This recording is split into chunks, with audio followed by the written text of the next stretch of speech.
Muchas gracias por brindarme el espacio a efectos de contarle un poco a la gente qué es lo que pasó. ¿Hace cuántas semanas empezó lo del incendio? Desde el 23, entiendo, fue un primer remesón y a posterior fue el segundo. Logramos extinguir en una primera fase en Bahía Negra. Y eso se reactivó con los fuertes vientos, lo cual hizo que incluso el mismo presidente de la República se desplace hasta la zona. Cuando usted dice 23 se refiere a agosto. Agosto, sí. O sea, sí. del 23 hasta ahora. Es correcto. ¿Cuántas hectáreas en total?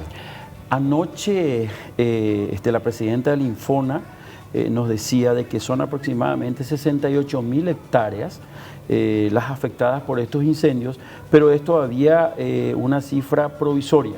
Eso se viene midiendo, entiendo que con las plataformas con que cuenta Infona, seguramente eso se va a contrastar con lo que diga el MADES y algunas ONG. Ayer estuvimos con el señor Cartes de Huira, Paraguay, quienes también entiendo que tienen condiciones de hacer la medición. En principio, 68.000 hectáreas, Pablo. Bueno, 68.000 hectáreas, todo ubicado en el Chaco paraguayo. Es correcto, es correcto. Bueno, ¿cuántos focos de incendio llegaron a ver en el peor momento? Mira, según las mediciones, en algunos momentos teníamos hasta incluso 1.124 focos, lo que no quiere decir necesariamente que hayan sido incendios de magnitud y que hayan requerido de intervención nuestra. Se considera foco algo que tiene 25 metros, ¿verdad? Sí, señor, sí, señor. Es lo que miden los satélites y las diferentes plataformas. Eso llega incluso a medir cualquier fuente de calor que exista en un determinado ámbito geográfico. Muy bien. ¿Se sabe cómo se originó, a qué podemos atribuir lo que ocurrió? Yo sé que la gente en casa es desconfiada. Siempre ve una mano negra detrás de todo, que fue intencional, que colilla de cigarrillo, que esto, que aquello. A veces hablamos también sin jamás haber pisado el campo y sin entender cómo funciona este tema del viento, la sequía, el calor, la temperatura. Hablamos también de la quema del rosado o del pastizal, con ligereza, sin saber que son prácticas incluso reguladas por ley. ¿Cómo podríamos explicar cómo se originó esto y cómo se propagó? A ver, Pablo, yo creo que la explicación que diste es acertada, es acertada. En muchos de los casos hay inconsciencia, irresponsabilidad, intencionalidad. Y yo suelo decir en medios colegas tuyos de que el 99,9% de estos incendios son generados por la actividad humana. Ahora bien, anoche conversaba tanto con la presidenta del Infona como con el señor Luis Cartes de Huira, Paraguay, y ellos me explicaban de que en algunos casos, estos tipos de bosques, hay generación propia de fuego. Es una reacción química que se produce al interior del bosque con gran cantidad de material inflamable. Y bueno, y eso, cuando está seca la... Cuando todo está seco. Cuando todo está muy seco, como estaba en este momento el Chaco paraguayo. Entonces, hay un pequeño porcentaje, por lo visto, que puede ser atribuido a causas naturales. Ahora bien, con toda la tecnología que se dispone hoy, entiendo que se está revisando las fotos satelitales desde adelante hacia atrás y en un momento se va a llegar a ver el origen.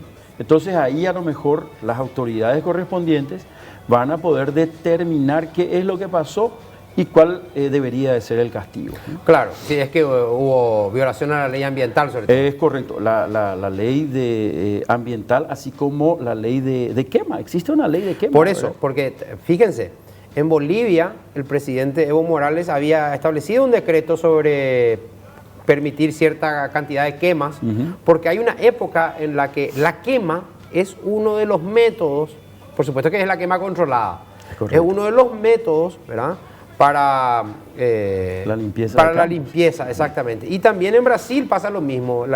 Si bien en Brasil la ley es más severa, pero también ahí se permite ciertas quemas porque tiene que haber una renovación del suelo, de lo que está encima del suelo. Hay que limpiar todo eso y tiene que regenerarse. Y ahí está la fina línea entre el descuido humano, el descuido, también puede haber... no poder manejar. También puede haber accidentes claro. Y también puede haber intencionalidad. Siempre hay algún pirómano, ¿por qué no? Hay una época de sequía en el Chaco. ¿Cuál es? Y es justamente en esta, donde hay ausencia de lluvias y en donde las condiciones para la quema no son las mejores, ¿verdad? Pero lo mismo se continúa haciendo. ¿Y cuándo empieza la época de lluvia del Chaco? Estaría empezando ahora en octubre. Debería empezar. Es correcto. Debería empezar en octubre. Y ahí se llena el Pantanal, se llena para todo el año. Toda la flora, la fauna vive de la lluvia que haya en octubre. En octubre, noviembre. Sí, señor. Sí, y se llena ese terreno seco que ahora se quemó, va a estar lleno de agua, va a ser un lugar, va a explotar. Va a ser un lugar, un pantano que va a reverdecer la vida, todos los animales salvajes van a venir a tomar el agua, a vivir ahí, qué sé yo. Así es el ciclo de la vida en el Pantanal paraguayo, en el Pantanal en general. Entonces estamos hablando de 68.000 hectáreas aproximadamente, porque casi 1 millón de hectáreas fue del lado boliviano. El lado boliviano realmente está complicado, Pablo, ¿verdad? Hemos sobrevolado con el presidente la línea de frontera y veíamos la cantidad de hectáreas afectadas en el lado boliviano y realmente es mucha, realmente es mucha. No podría decirte incluso ni a ojo de buen cubero, pero estimo que está muy por encima de lo que nos pasó a nosotros. Muy bien. En Bolivia no está controlado nada todavía. La zona de la frontera con Paraguay, nosotros seguíamos observando columnas de humo, se seguían viendo desde el aire líneas de fuego, ¿verdad? Por lo tanto, el combate es intenso porque yo estuve en contacto muy cercano con el ministro de Defensa boliviano, Javier Zabaleta, quien se instaló en Roboré, que es una comunidad a 140 kilómetros de nuestra frontera. Él está dirigiendo el asunto. Él está dirigiendo personalmente, ¿verdad? Ministro de Defensa. Ministro de Defensa. No su par de emergencia. No mi par. Ellos tienen un viceministerio, quien es mi par, pero el presidente Morales, por lo visto, destacó al mismo ministro de Defensa, ¿verdad? Bueno, atienda bien. ¿Cuánta gente trabajó del lado paraguayo? Entre la base instalada en Bahía Negra y la base instalada en base 5, Adrián Jara, fácilmente estábamos 200 personas, entre combatientes, pilotos, mecánicos, personal de la Secretaría, bomberos, productores de la zona, quienes se acercaron poniendo sus medios, con máquinas, con medios, vecinos de la zona. Claro. Yo le contaba, creo que a Mabel, el caso de Gabriel Paniagua, un vecino de la zona que todos los días venía a caballo con su motosierra y se sumaba al equipo aéreo que era infiltrado en el monte. Veo que en imágenes estás mostrando justamente lo que vivimos nosotros allá. Sí. Entonces, yo te digo que habremos estado 200 personas, quizás más, y sin contar todo lo que estuvieron apoyando desde Asunción, ¿verdad? Ahí se ve el avión de un vecino que es don Egon Neufeld. Tuvimos el apoyo fuertísimo. Ese es el avión AT-802 chileno. Allá está el UH con el Bambi adelante, listo para despegar. El avión chiquitito, ese es del es don Egon Neufeld, sí señor. Bueno, atienda. ¿De qué sirvió el AT? Mira, el avión que envió Chile. El avión chileno tuvo muchísimo éxito en cada lanzamiento. Tuvimos en un momento en donde el viento cambia al noroeste, veníamos con un viento constante de superficie del norte, cambia al noroeste y una lengua de Bolivia ingresa a Paraguay y se dirige hacia un establecimiento denominado Karenina. Y ya con serias posibilidades de alcanzar el establecimiento. Esa es una toma Fuerte Olimpo. Sí. Le pasamos las coordenadas al AT-802 a ambos pilotos y con 2 lanzamientos lograron extinguir completamente. Si bien nosotros ya habíamos enviado con el UH también personal combatiente por tierra, se logró proteger la estancia Karenina. Y los otros lanzamientos, en la medida en que por observación y sacábamos el georreferenciamiento de los focos, el avión chileno hacía lo suyo, con muchísima efectividad, claro. Dado que tiene la versatilidad de poder lanzar el agua en chorros largos, chorros anchos, de una sola vez. Entonces no fue muy útil. Y el piloto evidentemente tiene la experiencia para saber qué es lo ideal o lo adecuado a cada caso. Los dos pilotos son pilotos... ¿De la Fuerza Aérea de Chile? No, ellos son civiles, son de la CONAF. Que trabajan de manera coordinada con mi par chileno, que es ONEMI. Entonces, en conversación telefónica entre el presidente Piñera y el presidente Abdo Benítez, le ofrece el avión y bueno, él decide no perder esta oportunidad y que nos vino muy bien, ¿verdad? ¿El avión fue traído o vino por sus propios medios Por volando? sus propios medios. Santiago de Chile, entiendo que Tucumán y Tucumán Asunción, en donde se le hizo toda la documentación, se lo preparó y lo instalamos con base en Concepción. Él va a permanecer en Concepción hasta el próximo lunes porque existe la posibilidad de que algunas raíces en todo este campo quemado haya quedado con algún punto de ignición y pueda haber un pequeño rebrote. Sí. Si bien ya hay mucho material quemado, Sí. Siempre existe el riesgo de que eso pueda ocurrir. Muy bien.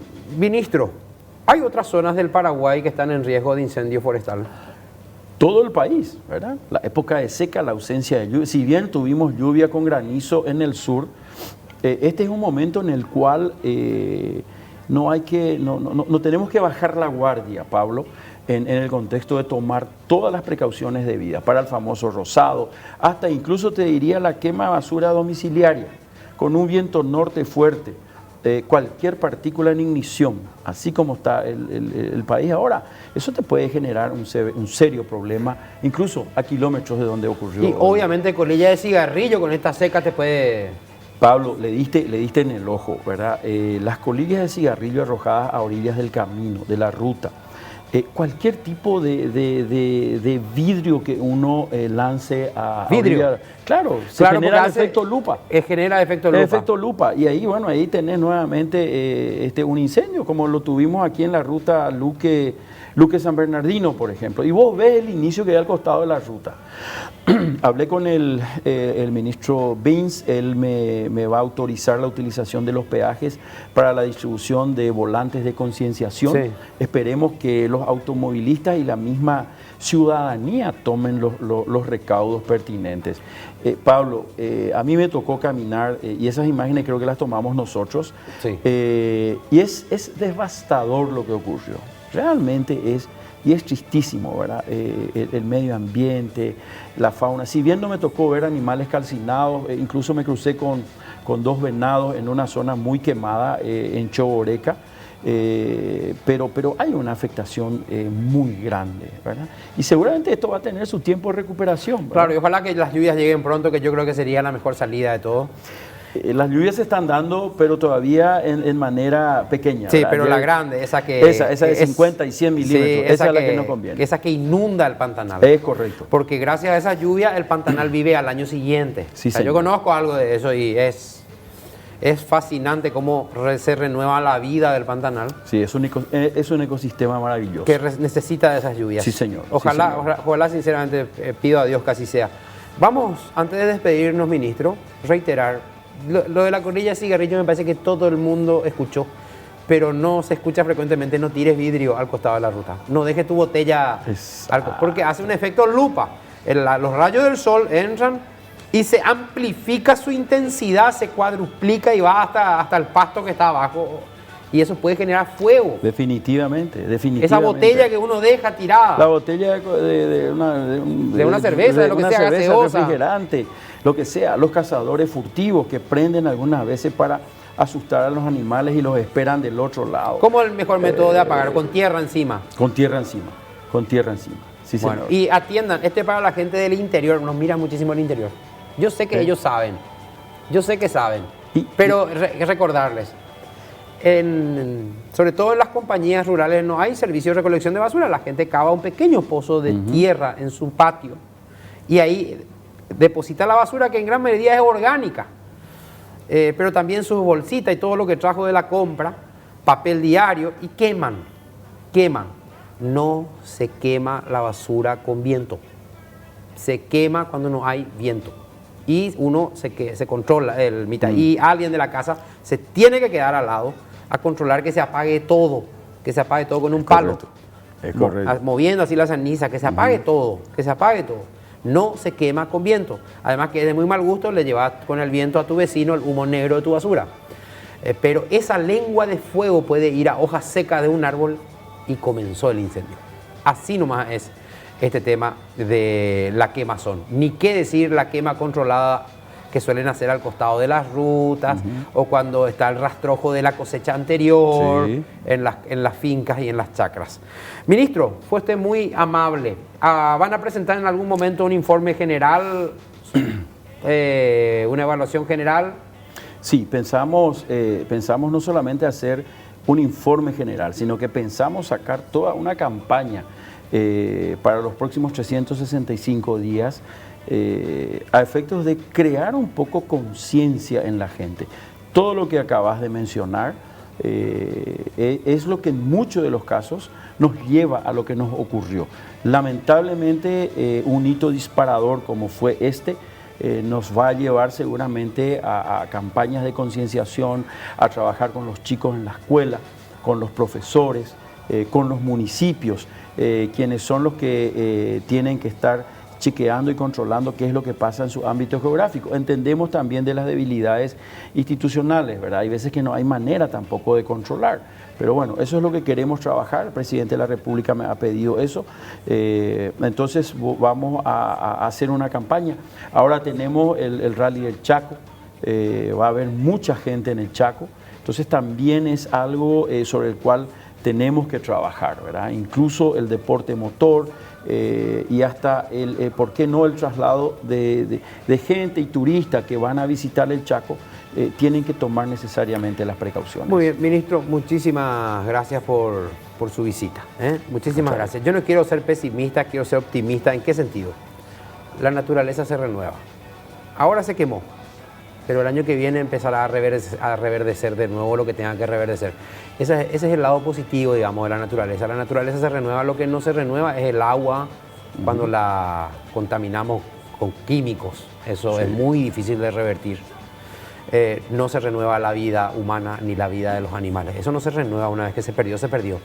Pero los bosques sí, los bosques se pueden regenerar, la madera se puede regenerar, el pasto vuelve a crecer, el follaje vuelve a crecer. En ese sentido tenemos que ser más cuidadosos y en 2 o 3 años tendremos reverdecido todo, como si acá no pasó nada, ¿verdad?